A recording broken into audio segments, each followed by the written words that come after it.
This is the news from Moscow. You're listening to simultaneous interpretation from the Russian by John Glad. Good evening.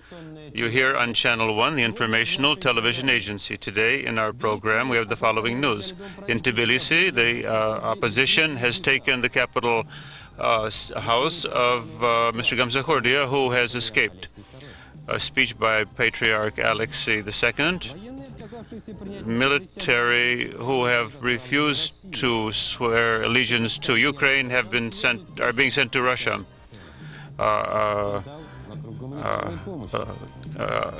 We're having a scandal over humanitarian aid and Bush's Pacific trip.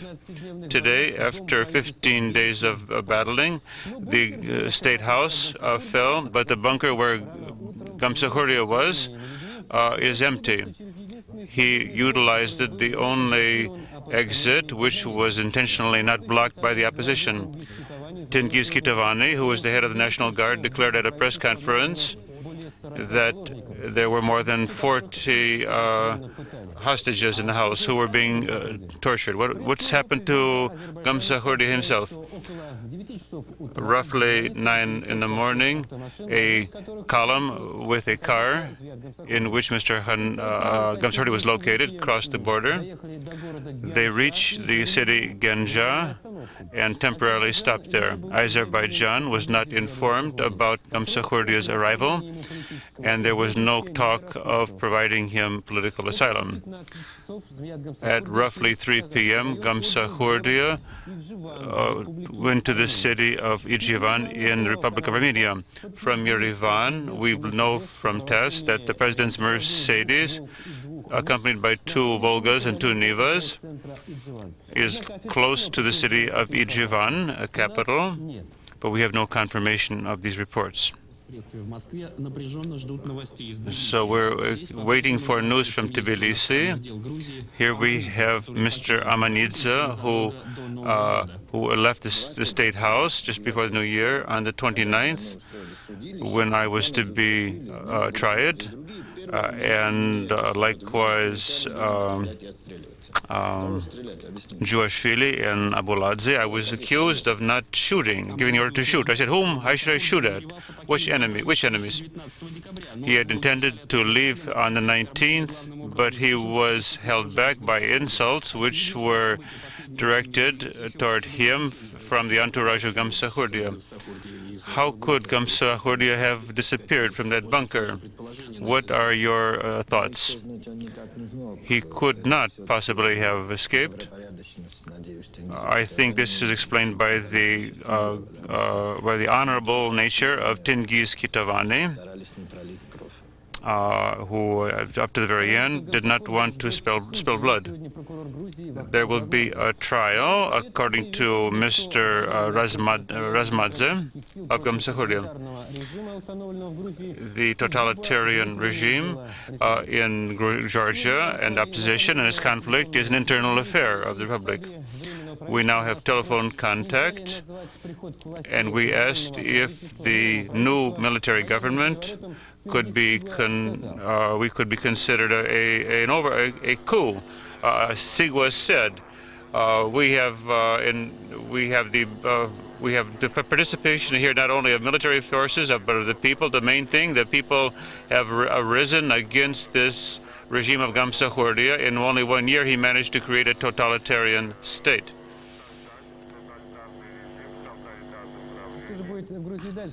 What's going to happen in Georgia now? One of the leaders, Jaba Asiliani, said that the council would lay down its powers after the new election, a new president was elected. Now, for now, there is a presidential consulting council, and the elections will take place in the spring. Asiliani did not exclude the possibility that Shevardnadze would be participating in speeding up democratic processes. This is Mr. Shevardnadze. I am prepared to take part in the process of democratization as much as I am able to. When the conflict commenced there between the totalitarian regime and the democratic forces, when the first victims appeared, I offered my services in mediation. and said I was prepared to take part in this process. We will have the full interview after our program with interview with Mr. Shevardnadze. This says News 1.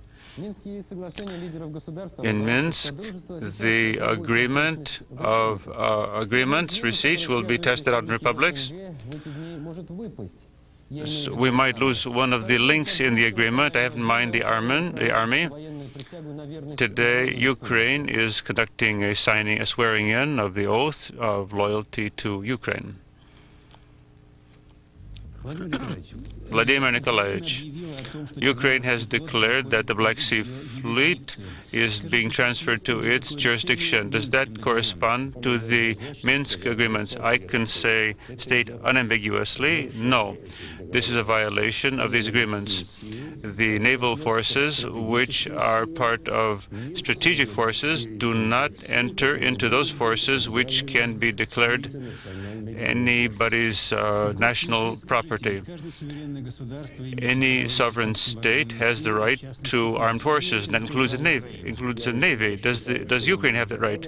I consider Ukraine not only has a right, but I support that right and that desire. However, to resolve the question as to what this navy should be, we have to formulate our tasks. I consider that, first of all, that might be protection of the national border. That is a border service. The second task is the struggle with contraband and smuggling, which is a problem for all naval states. When we have thus formulated our tasks, we can now ask ourselves the question, what sort of navy we have? The Ukraine needs the type of navy. Does it need the kind of navy which has a strategic abilities and potential, and which is fulfilling important functions for all the states of the Commonwealth, including Ukraine? This is the protection and of the inviolable national borders. Interfax states today that the first 100 soldiers who refuse to serve Ukraine will be sent to Russia, where they were recruited. The tenseness created by the Ukrainian statement is now being increased by the generals who don't lose their powers. This is according to Rio. More than 80% of the officers have agreed to swear loyalty. From Sevastopol, we have a piece of news that there are political meetings at which the sailors are demanding that the Navy not be handed over to Ukraine, but that the Navy be maintained for all the members of the Commonwealth. So they have turned to address to the other bodies that the decision of Ukraine be recognized as illegitimate. Yes, the army is having a hard time. And in this situation, it's important for us to know the position of the command of the armed forces of the Commonwealth. As I understand that you represent the official point of view. What is the mood like in the army? It's very complex. In the forces of the former Soviet Union, today's Commonwealth, a soldier who was born in Tver or Komna and who has been sent to Poltava, Vinnytsia, or Fergana, whom should he swear loyalty to? Whose laws should he observe? Who will take responsibility for his fate, for his social situation, for his pension, for his housing, salary? So there are a lot more questions than ready answers. But we have to search out those answers, and very quickly. This is a very complex, fateful time for our homeland, and we have decided to ask our officers leaders what they think. And with that goal, on the 14th of January, we are calling an army meeting of officers. And what can it resolve? This is not a political organization and not a service organization, but a social organization, a body.